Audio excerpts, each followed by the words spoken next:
Regresamos de esta pausa y seguimos en el programa de Líderes con Luis Carlos Leguer. Luis Carlos, pues bueno, el tema que también se maneja a la fecha, el tema de la comunicación, ahora con las redes sociales, desde tu llegada, ¿cómo era que te comunicabas con la gente? Era un reto también, ¿no? ¿Cómo iniciaste? Sí, fíjate que obviamente muy distinto, pues, te estamos hablando de hace 20 años. Existían los celulares, pero era una comunicación más compleja. Los radios, los beepers, que ya no existen, pero que te mandaban un mensajito con cierta cantidad de caracteres y con eso ya te dabas cuenta que te estaban buscando y ya te comunicabas por métodos tradicionales, ¿no? Era una campaña y un gobierno demasiado cercano a la gente. Teníamos que estar en el lugar de los hechos para hacerlo.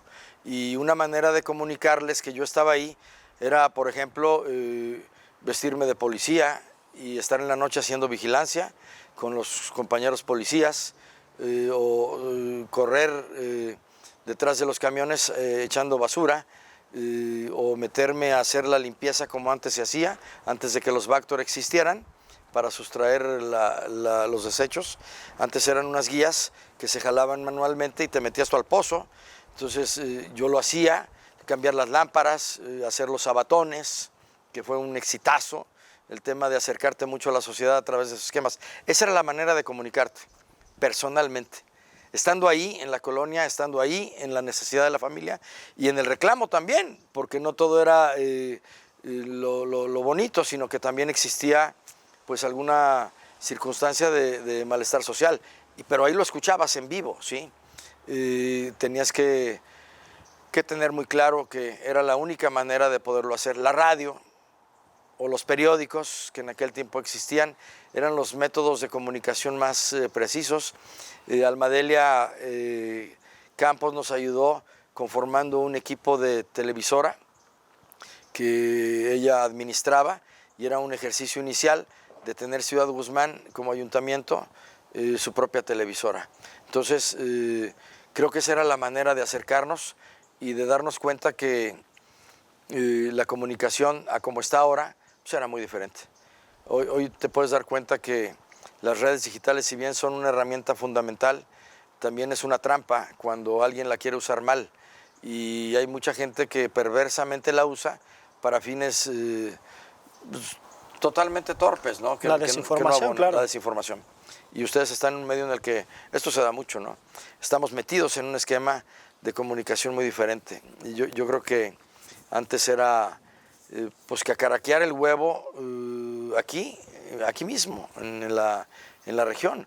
Porque muchas veces lo que hacíamos en la colonia La Providencia no se escuchaba acá en la Américas, ¿no? Y bueno, ¿por cómo le hacíamos? Bueno, imprimíamos documentos, papeles, periódicos, o íbamos a las entrevistas de radio para tratar de difundir los logros. Era una manera demasiado acercada a las personas. Hoy, aunque es un método padrísimo, las redes sociales, buenísimo, pero tiene más distancia, ¿no? Social. Era algo necesario en aquel tiempo. ¿Y consideras que sigue siendo necesario el tener el acercamiento como antes? Definitivo. Y te tiene que dar tiempo para eso. Hoy más que nunca, la parte importante del gobierno tiene que ser la cercanía con el ciudadano. El que diga que lo hace y miente porque está en las redes sociales está cometiendo un error gravísimo, porque puede ser una autoridad municipal o pretender ser nuevamente autoridad municipal o crecer en la política y engañar a la gente. Y eso se va a saber, porque a final de cuentas las redes sociales nada más te presentan a una cara, ¿no? Y a un rostro. Pero hay cosas de personales que la gente ya no se deja engañar. Yo creo que el ciudadano y el elector sobre todo hoy es más crítico, hoy sabe perfectamente lo que le hace daño y sabe perfectamente quién le roba y quién le engaña. Y esas cosas las vienen a pagar como consecuencia inevitable en las elecciones. Entonces el 2021 que próximamente se acerca será un momento crucial para el tema, ¿no? Y más en estos tiempos de pandemia, ¿no? También. Impresionante. Pues van a ser campañas atípicas, ¿no? Si la referencia de lo que estamos escuchando es que los brincos nuevos de esta pandemia a México le lleguen a pegar en marzo, abril, bueno, pues va a haber restricciones de muchos sentidos para hacer campaña tradicional, por así decirlo. Van a tener que ser más campañas digitales. Entonces ahí te van a ver cómo eres, pero estoy seguro que mucha gente sabe perfectamente lo que transmiten las personas y sabe quién les engaña y quién no. Y lo bueno que ustedes hacen un trabajo muy bueno, Uriel. La televisora a la que nosotros pertenecemos ya tiene presencia pues, en 30,000 hogares en la región. Entonces, esa presencia tan fuerte de Misur TV tendrá que abonarle a que la gente conozca a todos, ¿sí? Y sus dichos, sus personas, sus pasados, y que la gente pueda tener elementos para poder definir. Entonces, el trabajo de ustedes va a ser fundamental en la exposición de lo que vaya a suceder próximamente, ¿no? Y no tendremos duda de que sí será. Espero que sí. Otro tema del cual, ya adentrándonos un poquito más en la gestión en la que estuviste, 3 años, ¿consideras que en 3 años se puede lograr todo lo que tú llegas con tus propuestas? Híjole, en una ocasión tuvimos un problema para un proyecto precioso, que era un proyecto más bien regional, no nada más de uso y de servicio a la ciudad de Guzmán, a Zapotlán el Grande, la central camionera. O sea, esa es una obra regional. Y en ese sentido, nosotros estábamos buscando la oportunidad de hacerla. Y me acuerdo que un amigo mío, que después nos hicimos compadres, Octavio Cotero Bernal, me demandó penalmente porque yo estaba utilizando unos terrenos que estaban asentados en ferrocarril, en la antigua central de ferrocarriles. Empezamos a levantar las vías y aplanar el terreno para desplantar la construcción de la central y recibimos la notificación de que estaba suspendida la obra en términos judiciales. De ahí nos fuimos a una oportunidad donde Mauricio Fabián, mi secretario, y don Agustín Moreno Verduzco, un hombre muy generoso, nos ofrecieron la oportunidad de coincidir en que se hiciera una donación onerosa del terreno donde ahorita está sentada la central. Pero resulta que la central tenía 3 o 4 metros de desnivel. Entonces había que hacer un relleno impresionante para poder aprovechar el nivel de la carpeta asfáltica del libramiento y de la entrada principal. Bueno, cosa que se hizo, pues ahí está la central. Cuando estábamos ahí, y ya que estaba el relleno, me acuerdo que un amigo mío, expresidente municipal, lo llevé en la noche y le prendí los focos así en alto. Le dije, mira, aquí va a estar la central camionera. Y me decía, ¿a poco la ves? Le dije, sí, la estoy viendo. O sea, yo ya tengo el concepto de lo que va a ser. Ya tu visión ahí estaba. Ahí estaba la visión. Era un bien necesario y te voy a decir por qué. De esta región no podemos salir los habitantes a visitar o a recibir parientes o negocios o comercio. No podemos salir en avión, en tren, en barco. La necesidad es camión. Entonces, para los que tienen necesidad de hacer ese tipo de transporte, la central camionera era un bien necesario regional y le invirtió Ciudad Guzmán para beneficiar a la región en aquel tiempo sin ningún pretexto, ¿sí? Y ahí me apoyaron los regidores del PRI, del PRD y del PAN, ¿sí? Ahí estaba Anselmo Ábrica como regidor y nos apoyó votando y Hugo Contreras y está Socorrito Dávila y Toño Flores, que era un lujo tener a ese maestro ahí como abogado, ¿sí? Y no se diga el maestro Vicente Preciado. Entonces, todos ellos vieron la central camionera como nosotros se las presentamos. Y ahí está la central camionera. Y no tenemos lo que teníamos antes, que ustedes recordarán, que era tristemente la sala de entrada a la casa de Zapotlán, entre ratas y una suciedad impresionante, olía horrible. Y esa parte, evidentemente, que nos llena de orgullo, por haber sido los que, como dijo don Enrique Arreola, que me ayudó mucho, y don Genaro Álvarez, en paz descanse los dos, ellos me ayudaron mucho, y don León Elizondo, porque para despolitizar el tema había que ayudarnos entre todos, y ellos como expresidentes que fueron por el PRI me ayudaron, porque sabían perfectamente lo que yo quería, y fueron muy buenos conmigo para ese tema.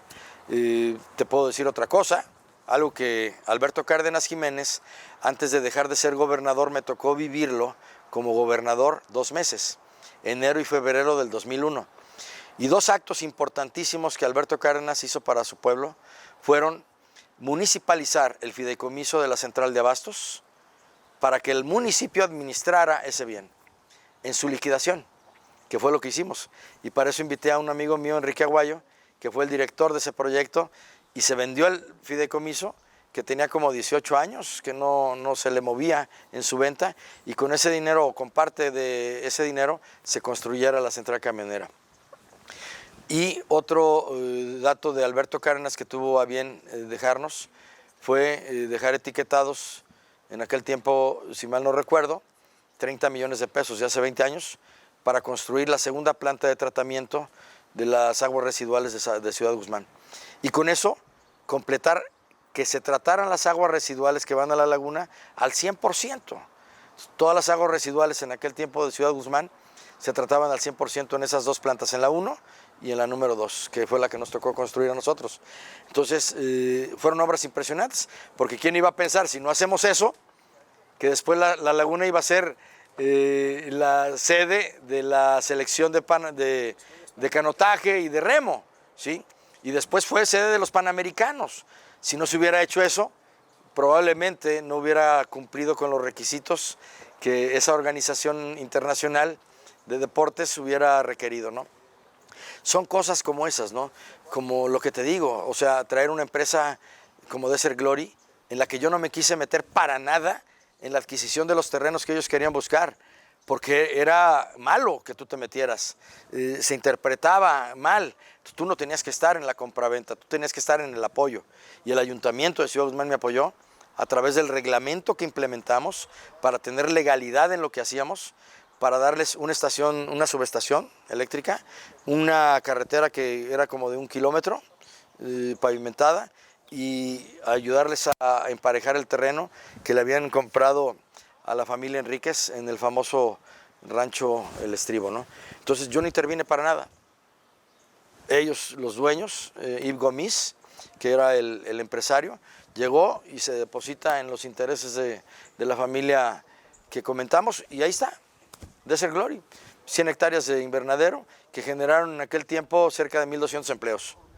Dime nomás, fuimos campeones nacionales en el IMSS, fuimos campeones nacionales en vivienda, con lo que hizo Roasa, que fue una empresa preciosa y lo sigue siendo, ¿sí? Entonces, ellos también se comprometieron socialmente con el ayuntamiento y con su gente.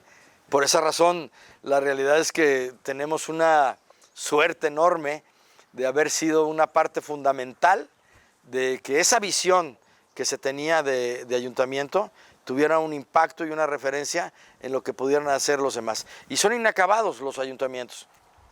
Si 6 años para un presidente de la República o para alguien que se reelige son insuficientes, 3 años menos, antes que no se podía la reelección. Por eso lo que tienes que hacer es saber entroncar en un proyecto de desarrollo el 1 con el 2 y con el 3, para que tú entregues la estafeta y el otro lo siga, ¿sí?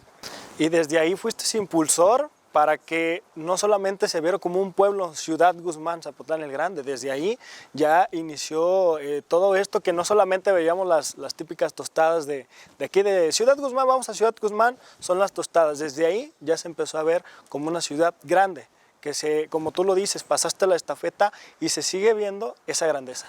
No, hombre, te agradezco mucho lo que me dices. A mí me emociona mucho, te voy a decir por qué. Yo tenía como compañeros de trabajo a unas personas visionarias impresionantemente grandes en el tema agropecuario, Juan José Sánchez Aldana y Pepe del Toro Sánchez, y Luis Alberto Araujo Viltres, que él traía una expertise de Cuba fabulosa. Él nos generó unas cepas orgánicas para que nuestro relleno sanitario tuviera la viabilidad de generar una carga de material suficiente como para que se generara abono orgánico para otras cosas. No, fue algo impresionante, ¿sí? Bueno, cuando ellos me convencen a mí de la visión que tienen... Perdón que te interrumpa, pero ¿te parece que regresando de otra pausa seguimos con este tema? Seguimos. Vamos a la pausa y en unos momentos regresamos.